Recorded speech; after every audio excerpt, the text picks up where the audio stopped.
You know how you can look at something 1,000 times and think you know exactly what it is?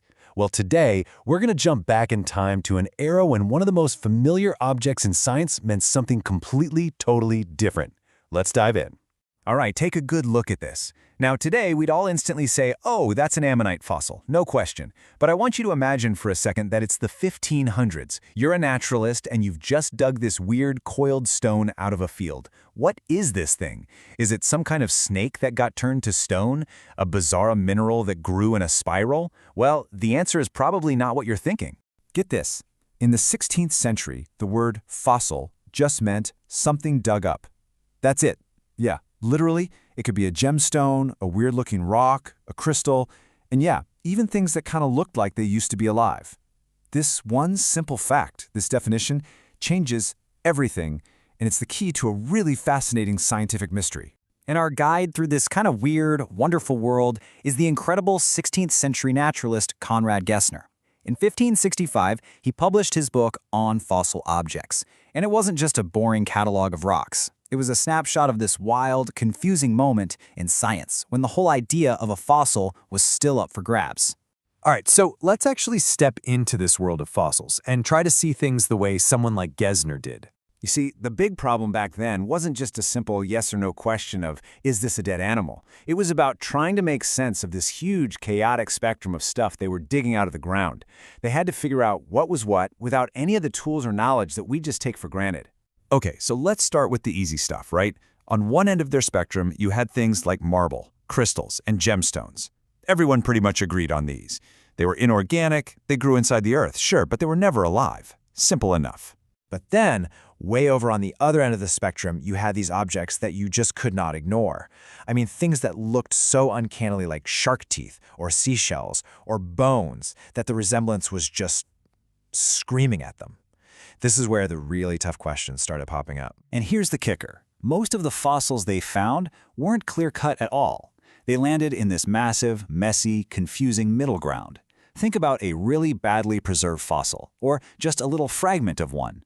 Or even crazier, rocks that just happen to look a bit like a plant or an animal. What do you even do with that? How do you categorize it? So, how in the world did they try to explain all this weirdness?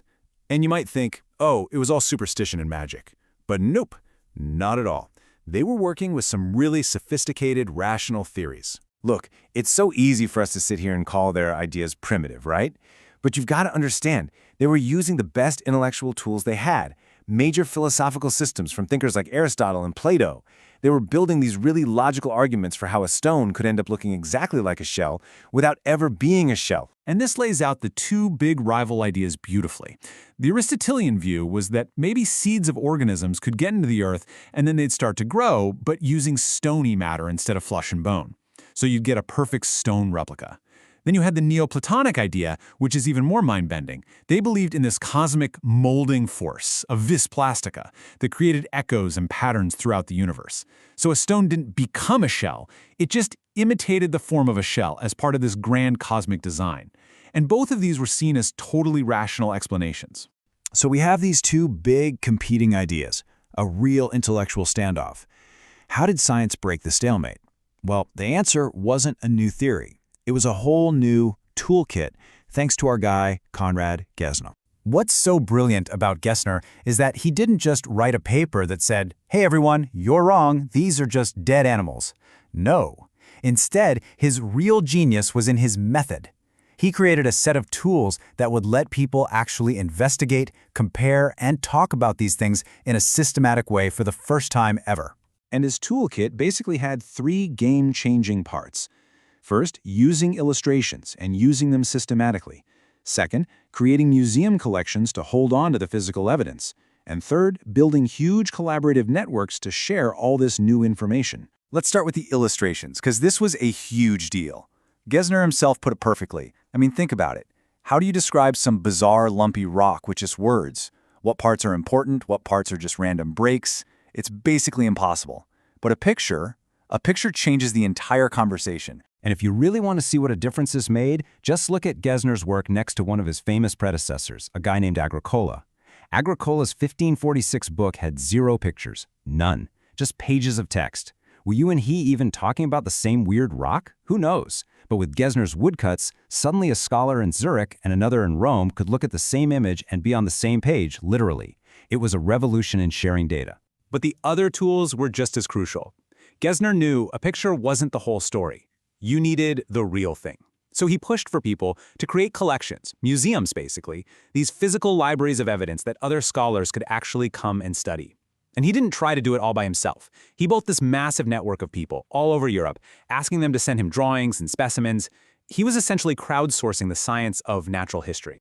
So, when you put all these pieces together, the pictures, the collections, the teamwork, the result was way more than just a better book about fossils. It was an entirely new way of seeing the natural world. And this really gets to the heart of the whole story. The big breakthrough that eventually led to modern paleontology wasn't some single eureka moment. It was the slow, painstaking development of a reliable scientific method, a process for observing, recording, sharing, and debating evidence. Gesner's toolkit was the engine for that method. The illustrations allowed for precise comparison. The museums meant you could actually go and check the evidence for yourself to verify claims. And the collaboration, that let them build a body of knowledge far bigger than any one person could ever create on their own. These three things together, that's the foundation of modern paleontology, right there. You know, this whole story is such a powerful reminder that scientific breakthroughs aren't always about finding the right answer. Sometimes, the real breakthrough is creating the right tools and methods to ask better questions. It shows us that sometimes, before we can really understand what we're looking at, we first have to learn how to see. And that just makes you wonder, doesn't it?